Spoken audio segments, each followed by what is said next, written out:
So please join me in welcoming Perri Peltz and Maggie Haberman.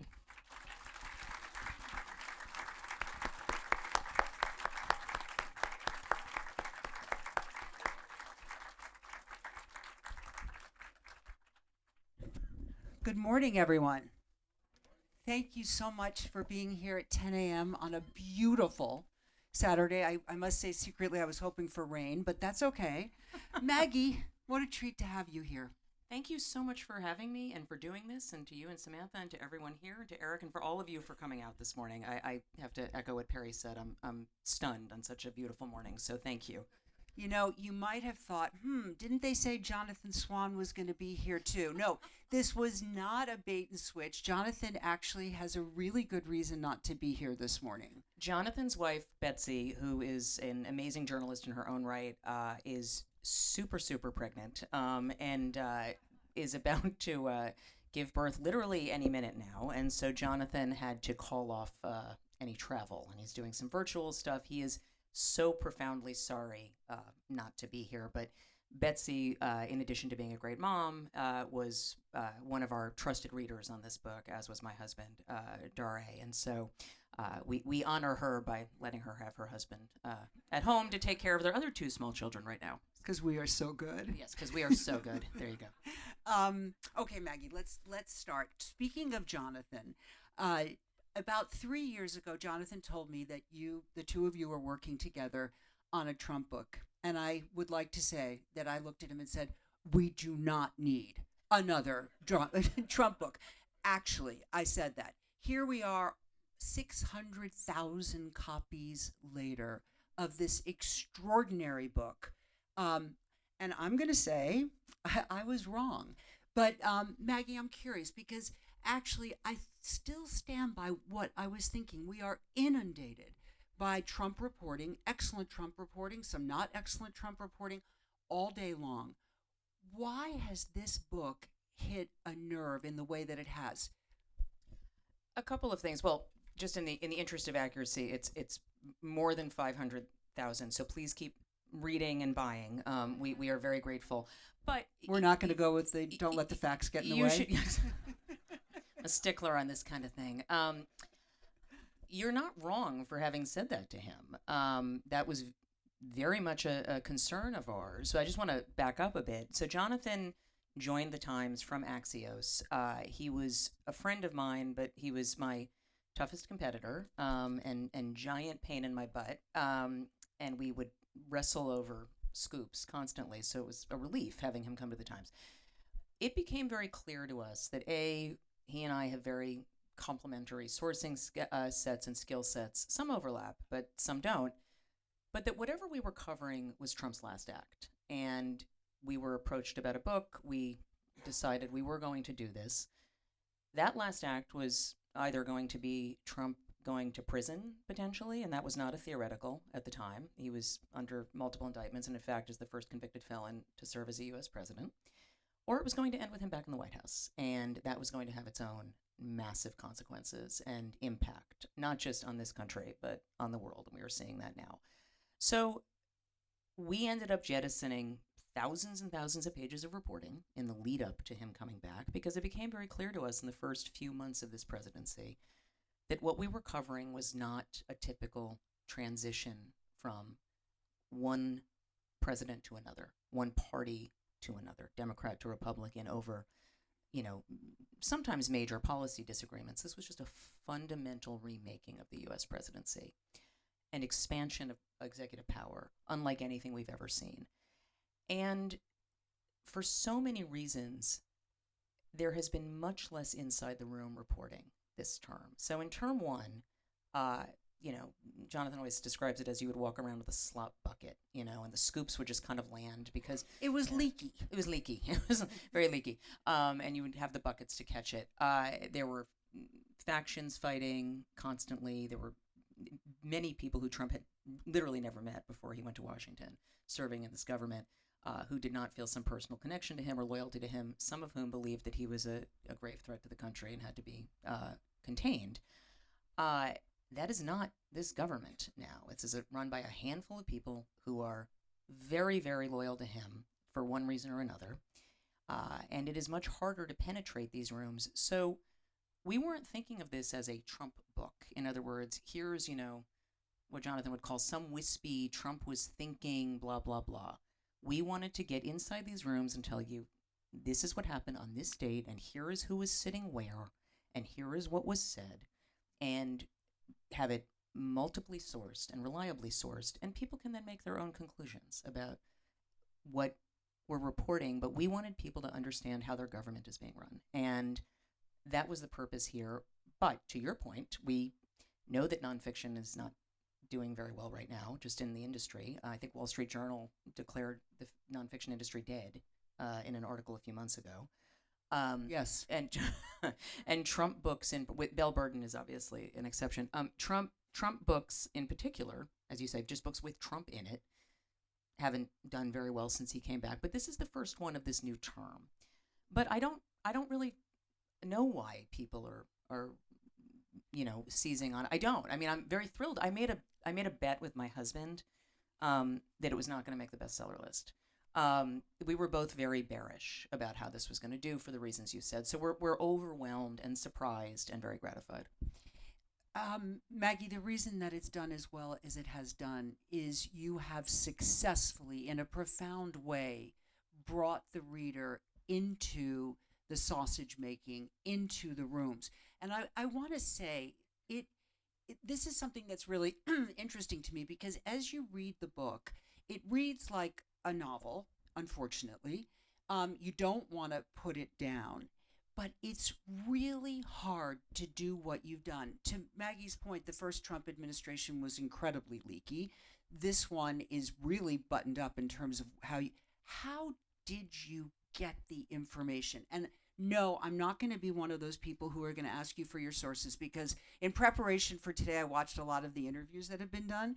And Maggie, there's not one person who said, give me your sources. Like, like, let me just give them.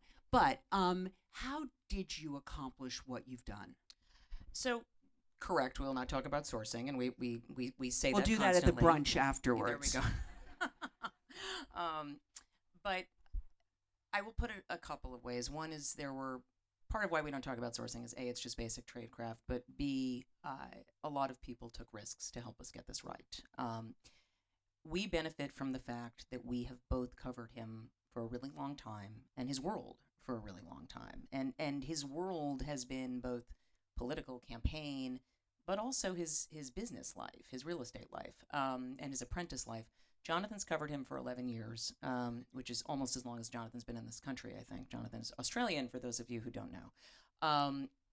And I've covered him longer, and I worked at the New York Post and at the New York Daily News, and Trump has been a fixture in New York City in particular in a very specific way for a long time. So that gave us an advantage, not just in terms of knowing his background, knowing how he functions, how he likes to manage, but knowing in some cases, we can't, get into people's heads as to why people talk to us always, but, in some cases it's therapeutic for them. In some cases they have information they think should be in the public sphere.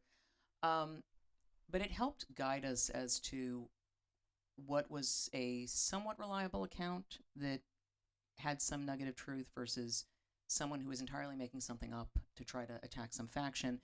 But it just took months. I mean, it took months of painstaking reporting. So, I'll give you a couple of examples.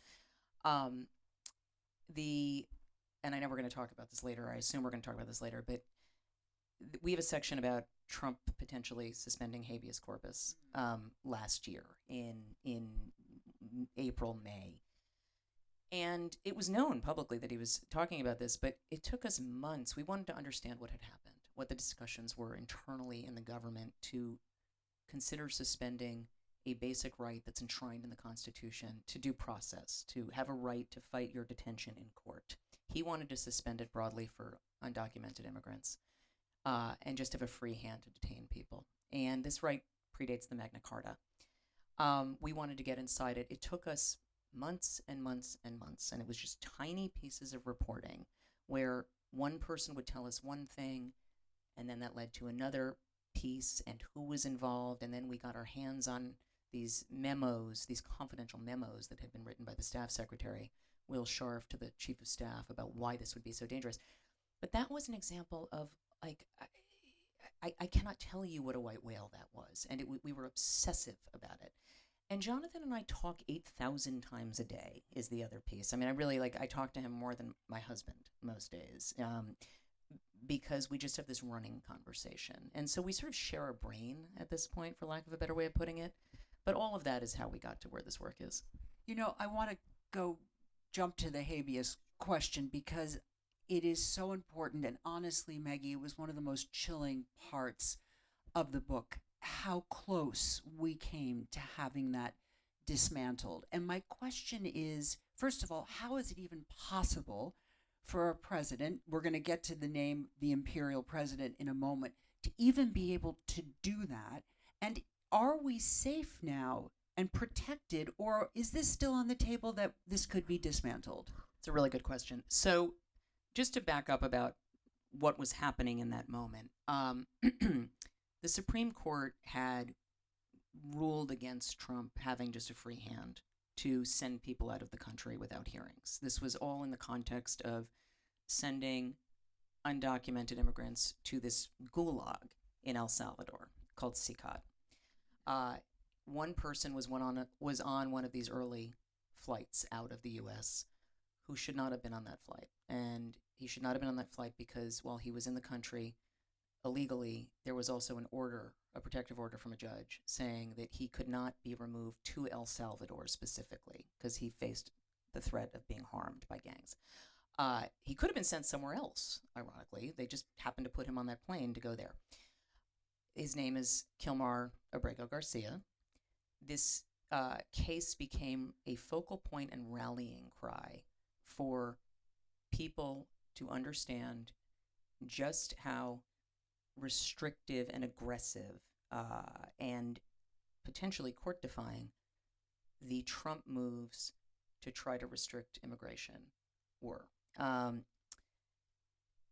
the process of trying to figure out how they could get around what the Supreme Court had said, which was that they can't just send people out of the country without a hearing, Stephen Miller, who is Trump's most powerful policy advisor, I would argue, and Jonathan would too, that he is the most powerful West Wing policy advisor in the modern history of the presidency, had been talking even before that about suspending habeas corpus rights for undocumented migrants. And he would talk about it again after that. But in the context of what the Supreme Court did, they started talking about it again. And this was an opening. And Trump was interested, and Miller had the DOJ examine what could be done, which we had not known until we started looking at this.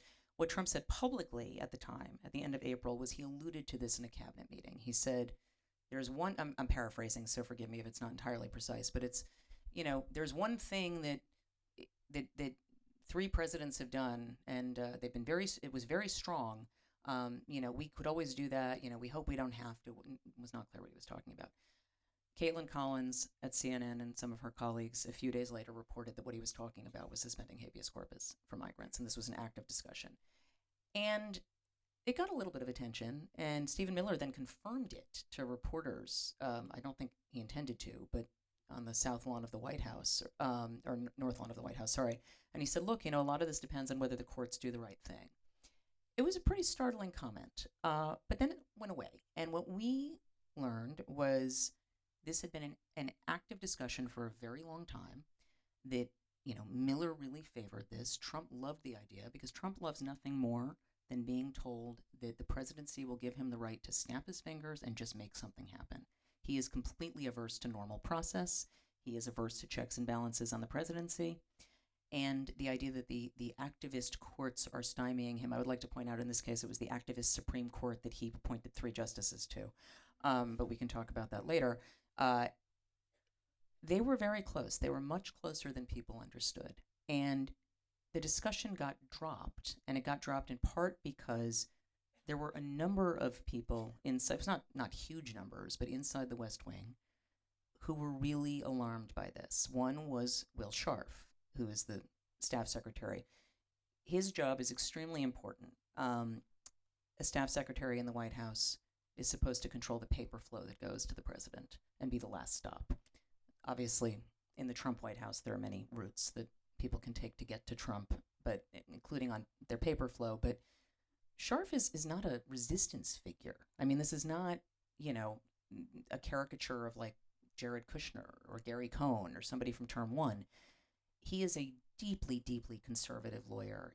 He was a Leonard Leo acolyte and head of the Federalist Society. He was part of Trump's legal team, personal legal team during the 4 years out of power. He was part of the team that argued in favor of giving presidents presidential immunity, which was a ruling that was vitally important to Trump in 2024 when he was under indictment. But even to him, this was not a line to cross. Primarily, look, I mean, what he wrote in this memo was very dry and lawyerly, and it was the case history of every time there has been a president who has done this, it's been in a case of invasion. The Civil War was the first one by Abraham Lincoln.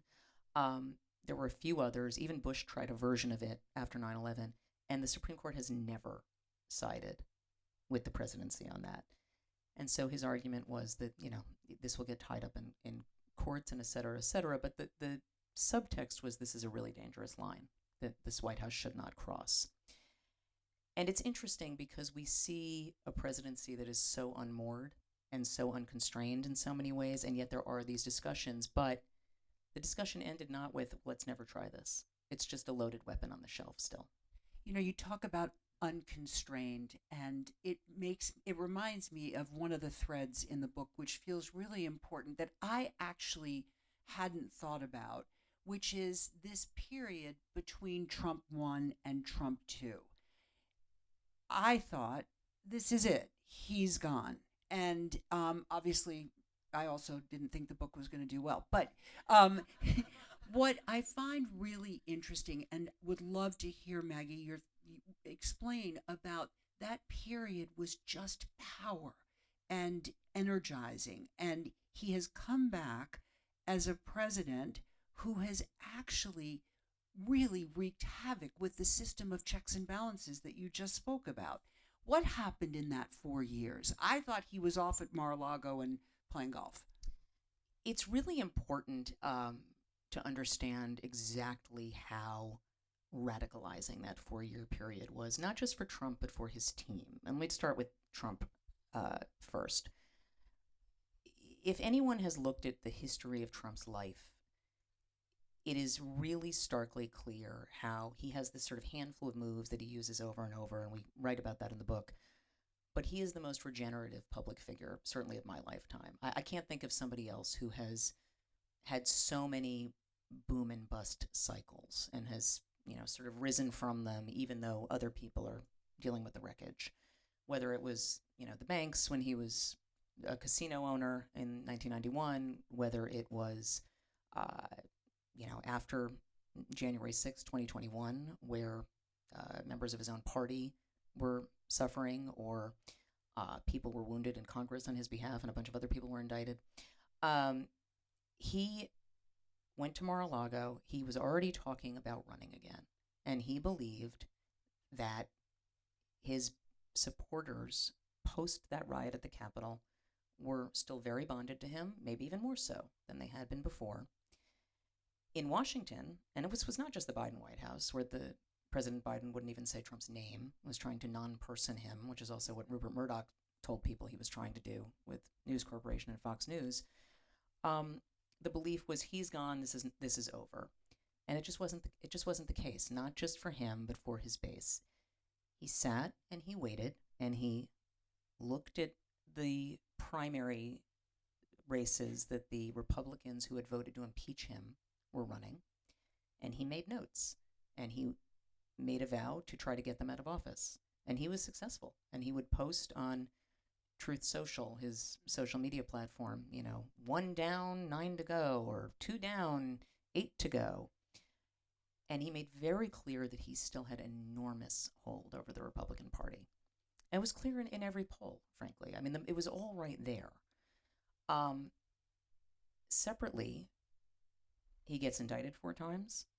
He is sued civilly by the New York Attorney General in a case, civil fraud case, that really almost bankrupted the company. there was an unbelievably large judgment against the company. It was 400. They were found to have committed civil fraud. It was like $450 million. And the degree that he came close to financial ruin was quite radicalizing for him and his family. He was convicted. There was an assassination attempt on him in Butler, which was a very galvanizing moment where he stands up, and whatever anybody thinks about him or that moment, it was a visual that was incredibly, incredibly striking of him standing up with blood down his face and the fight fist, and being taken off stage as someone who's just been killed behind him on stage.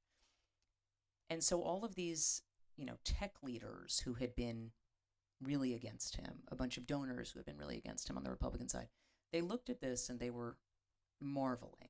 And some of them got in touch with him. Jeff Bezos gets in touch with him. Mark Zuckerberg begins talking to him at some point in the year. And he wins by a greater margin than he did in 2016. Couple that with the fact that, I don't even think this can be disputed at this point. I think it's objective fact.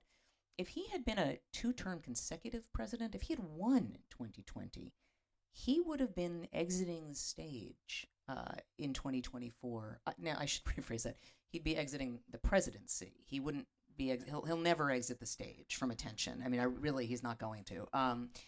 But he would have been, based on historical metrics, there's no reason to think he would have been more popular than George W. Bush was at the end of his second term. He would have been battling with the ongoing coronavirus pandemic of 2021. He would have been battling with inflation, whether people believe Biden added to it or not. It was global.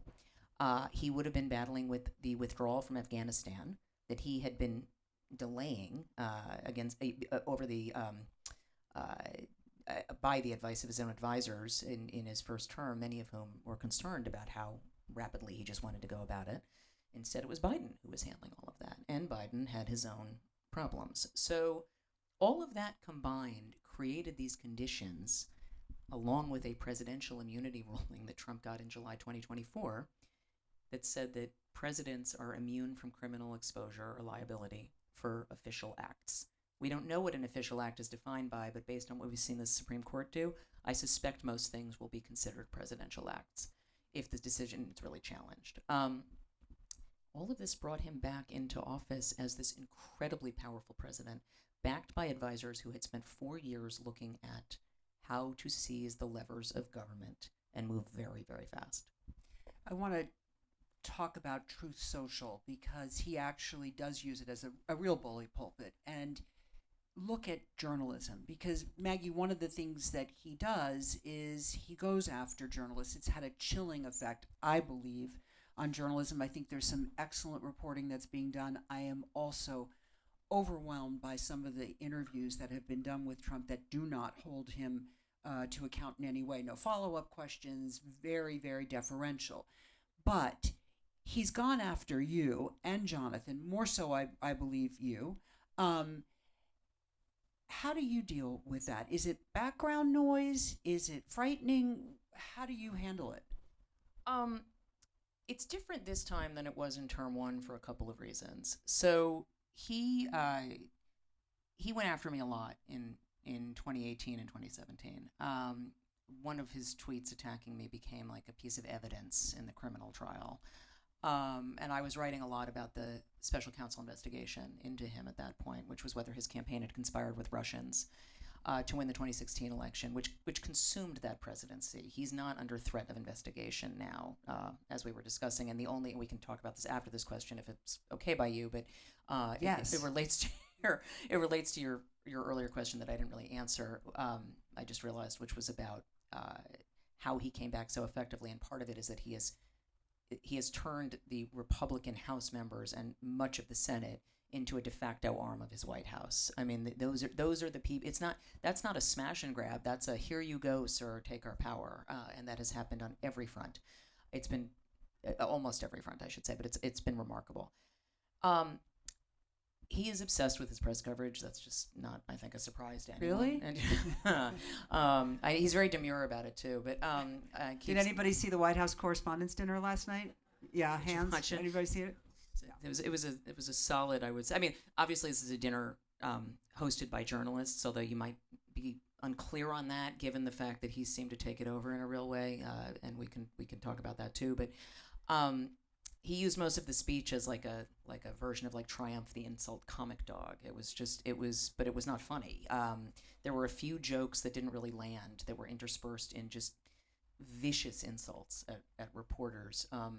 Particularly Caitlin Collins at CNN, who is not only my friend but a remarkable journalist. And she was one of the winners last night, but also Josh Dawsey at the Wall Street Journal, who has done incredible reporting.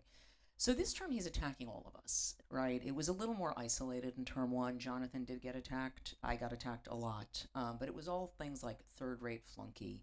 Now he attacks us as ugly, or, women in particular, he talks about our looks a lot.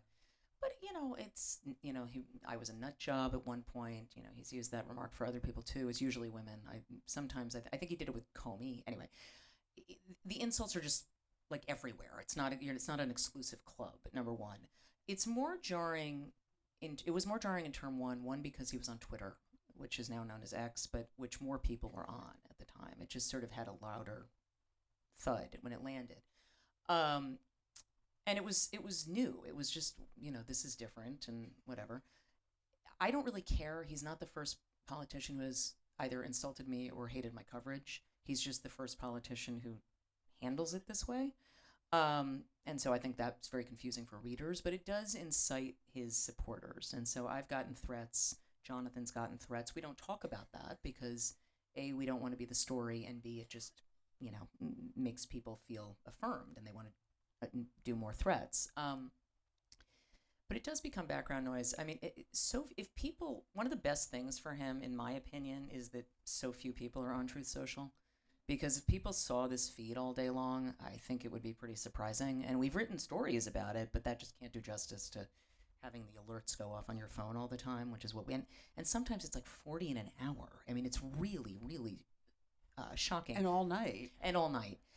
But in terms of the press coverage of him, it's fundamentally different for a couple of reasons. He obviously intends to chill, not just with his attacks, but now he's going after the press more aggressively with the levers of government. And Jonathan and I are very fortunate to work for a newspaper over which he has none. That's been really a gift, and the resources of the Times allowed us to do a book like this. Now, Simon & Schuster was our publisher. Our editor, Jonathan J.O., is a remarkable human who pushed to get this out very, very fast. I mean, this was on the first 14 months of the presidency. It was published in month 17. That is unheard of in book publishing as a speed process. We did the best we could to get this out quickly to inform the public. But he's using those levers over CNN. He is using those levers over CBS. He is using those levers over, a bunch of networks with the threat of FCC complaints. But he's also using private lawsuits filed as a private citizen, even though he's the president. So he started out with these suits against ABC and CBS before he came into office. Those were settlements.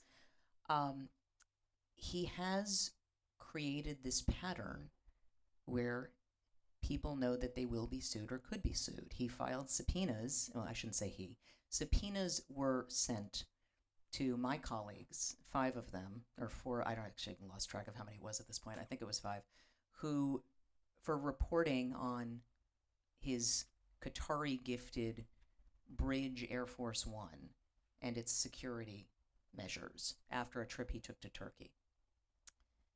Subpoenas are supposed to be the last resort under protocol of DOJ when you are trying to get information on a leak hunt. Obama's DOJ sent a number of subpoenas to reporters. They were very aggressive on leak hunts. This is not exclusive to Trump. What is unusual is sending subpoenas within 24 hours of a story to a reporter and sending subpoenas to their relatives under seal. Those subpoenas were quashed. I didn't realize that. Right. Those subpoenas, I would urge you all to just go Google and read the New York Times coverage on this of the last week. They weren't quashed, excuse me. The government withdrew them because they were about to be quashed the other day in the Southern District of New York. And the New York Times defended its journalists very vigorously, which is what it does. And again, going back to the resources point. But that was clearly an intimidation effort. That's not normal. That's not standard practice, which the DOJ had to acknowledge. to this judge. I don't expect that will be the last of it that Trump does. But they've also done another thing, which I think people don't see, and it's very insidious, which is the White House has taken over control of the White House press pool. The press pool is the small group of reporters who cover the president for 24 hours a day, literally 24 hours a day, on behalf of the rest of us as proxies for the rest of the journalists, because obviously 2,000 journalists can't follow the president on Air Force One all the time. They are the eyes and ears for the rest of us. It used to be that the White House Correspondents Association picked the pool and picked the outlets and set the rotation. The White House took that over last year. And there's really sort of nothing to be done about it, but it's very hard to ask follow-ups when, Caitlin Collins or Garrett Haake from NBC or Ed O'Keefe at CBS, they ask a real question, and in response, Trump filibusters for 10 minutes. They do try following up, but the person after them in the pool, instead of it being me or Jonathan or whoever who would back up their colleague, it's a supporter essentially, or it's an influencer, and their question is, Mr. President, how come you're so good looking? Why are you so talented? Don't you hate how the Democrats treat you, sir? And I mean, these are obviously not real questions, but they're not that far off. And it just creates this inability to have accountability, which of course is the point. He also is not sitting for many televised interviews anymore, real ones. There have been a few. Jonathan did the single best televised interview that anyone has done with Trump, which in addition to, you were deeply involved with and you should talk about, but in addition to being incredible journalism, for which he won an Emmy, you all won an Emmy, he created a whole nation of memes with his eyebrows and the expressions he was making at Trump during it, which were so familiar online that my children knew the eyebrow memes before they realized Seriously? that was the byline with me on our stories and on the book. But he's not sitting for them, and he's not getting grilled rigorously. Mostly, he does these 2.5-minute phone calls with reporters. He brags about how he gives out his cell phone. It's a show of transparency, but it's not actual transparency because he controls the dialogue and if anything, and the terms of the discussion. And if anything, it reminds me of how he took control of his tabloid image in New York as opposed to being the president of the United States and being held accountable. Yeah, and a shout out on that interview. That was for the Axios series that we had the privilege of doing with HBO and my work partner, Matt O'Neill, who I think is here. And Jonathan worked on that for weeks in preparing to make sure that every possible question was determined in advance and that Jonathan knew how to follow those up. And it makes a huge difference. It does. So I want to take some questions. We have some here before, because otherwise I'm just hogging all the time. Thank you, Eric. And I think it's my fault. I'm talking too long. I'm sorry. No, you're not talking too long at all. I could talk to you for a really long time. But I do want to take your questions. And I also want to say that there is going to be a reception after this in the courtyard. And you'll have an opportunity to say hi to Maggie and get your book signed, which we also have. So the questions, Maggie. Okay, thank you. Whoever sent this question, this is exactly what I was just about to talk about, which is place us, Maggie. The question is, will he live until the midterms? Yes, I think I'll answer, I think he'll likely live until the midterms, but I would love to also expand this to where place us right now. The reporting that you talk about in the book is that he's less concerned about the midterms, which I find surprising given his concern about his image. So a couple of things. Yes, well, I'm not a medical doctor. I pretend to be one. Right. I expect he will live to the midterms. But he is not actually really focused on the midterms the way we mean it when we talk about presidents focusing on the midterms. When we talk about that, it means the president is going out to sell his domestic agenda. The president is traveling to the Rust Belt. The president is going to... Now, he's started doing a few of those kinds of events, but this White House has been predicting that he is going to do, one of these a week. You're going to see him out since January. It is July. It is the end of July. He's done very, very few of these. Some of those are reasons are because of security concerns. He doesn't leave the White House as often. There are security reasons why. That's not the only reason. He doesn't like the travel. He told aides early on when he first got back, "I'm done with campaigning. I'm not doing rallies anymore," and he doesn't really do very many anymore. And they're pretty uninteresting, frankly, when he does them, because he does the same speech everywhere, including last night at the Correspondents' Dinner. That was a rally speech. That was a version of what you see at a rally. He is much less responsive and reactive to domestic politics this term. That has been one of the big differences between Trump 1.0 and Trump 2.0. In addition to the media, in addition to the makeup of the Republican Congress, it is that, it's not to say it's all black and white and that he's not at all. He does pay attention to the stock market, but he took the country into a trade war with the entire world on April 2nd last year. He has just re-upped tariffs again, which is interesting. Yes. Right ahead of the midterms, while you are also in the middle of an ongoing war in Iran that you started, that the global energy market is reacting to. Putting all of that aside, he didn't pull back from this tariff regime of last year until a week later, when the bond markets were literally on the verge of melting. We write about how his own aides were really stricken by how close to the cliff, not just the country, but the world came economically last year. So that's not somebody who's that reactive. That's somebody who has had this thing he wanted to try for decades, which was impose broad tariffs, not because he has some economic theory of the case, but because these are a weapon, a cudgel, a way to induce behavior. And it is true that those can be used that way, but generally speaking, they're not used this way and that broadly. So that's one. He is somewhat reactive to the stock market now. I mean, look, I say that knowing that we see things go up and go down, and I'm sure there'll be many investigations into his own personal trades and what's being done on his behalf, but that's also not about worrying about the stock market for the broader economy.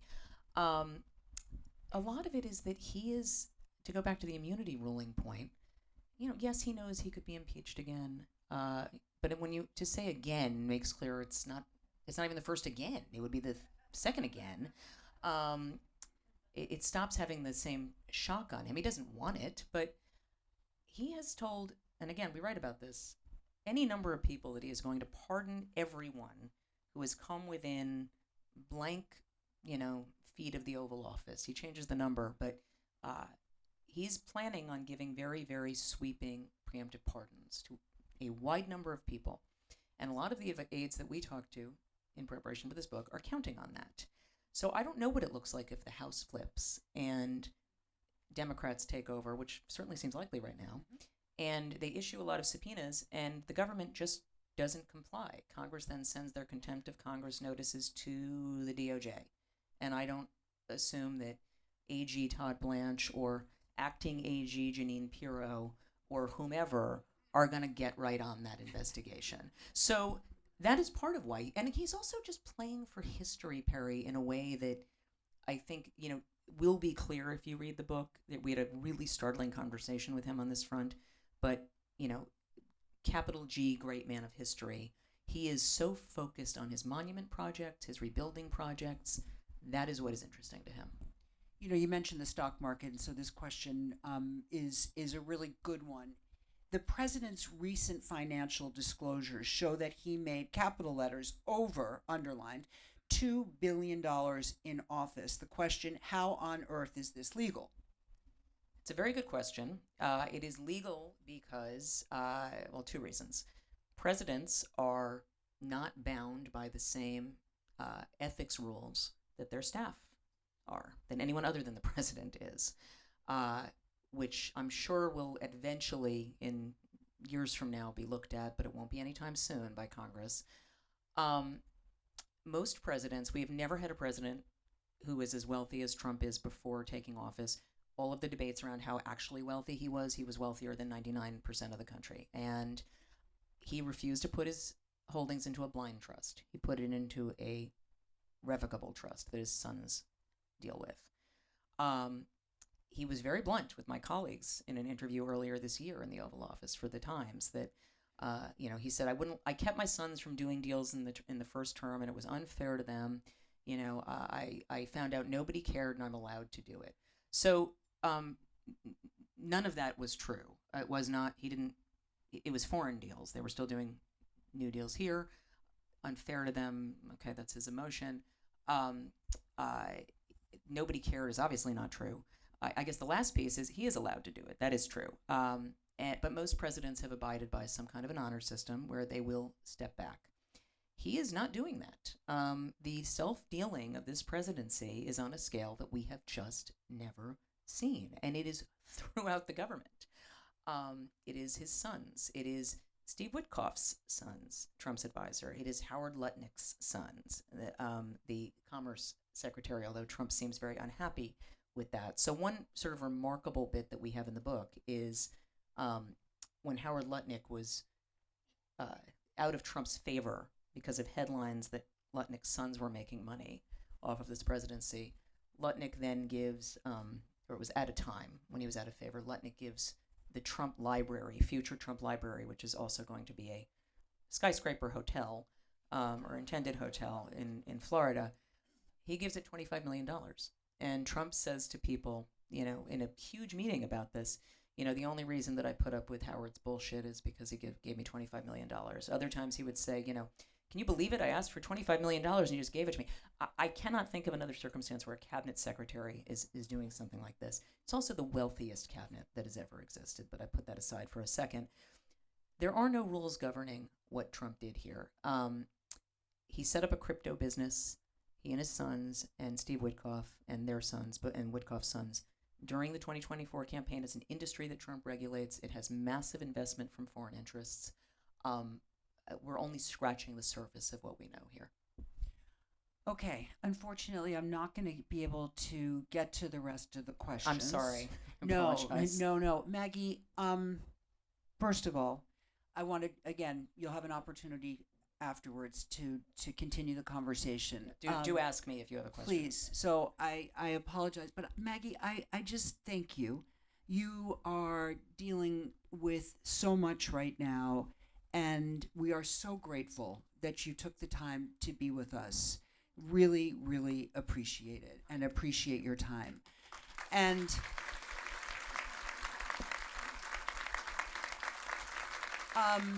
I think sometimes you sit here and you think, oh, there are two people, they're sitting on stage, they're talking, that must be really easy. This took a village.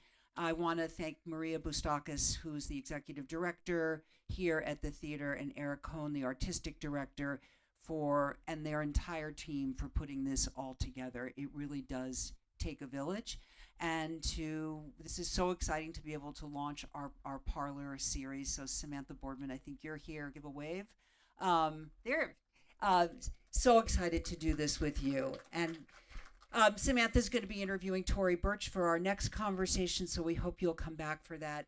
And finally, thank you to each and every one of you for being here on this beautiful day. And come join us, because it's going to be beautiful outside in the courtyard, and we have food, and we have books, and we have a signer and an extraordinary journalist. Thank you, Maggie. Thank you so much. And thank you all for being interested in how your government functions. I'm deeply grateful.